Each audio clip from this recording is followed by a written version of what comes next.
محمد اقبال 12-13 ساله بچه او قدر در این باره ما را گناهگار کرده نمیتونیم. اساسا گناهگار پدرش ای نهضت اسلامی ای.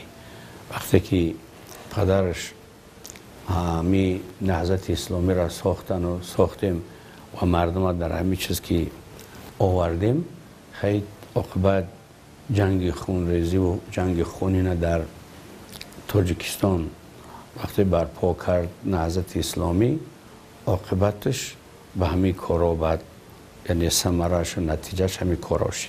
یعنی همین بد اخلاقی محمد اقبال، خب با نرک بیزنس گرفتار شدن بعضی دیگرها، نرکمند شدن بعضی دیگرها، تجاوز شدن بعضی زنها و دخترهای تاجیک در افغانستان به چشم می رسید.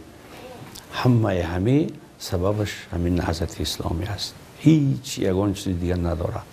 نهضت اسلامی یک نهضت است که تمام مردم همه جهت ضرر داد. از جهت دینم، از جهت اخلاقم، از جهت انسانیگری هم، از جهت وطنداری هم، همه جهت.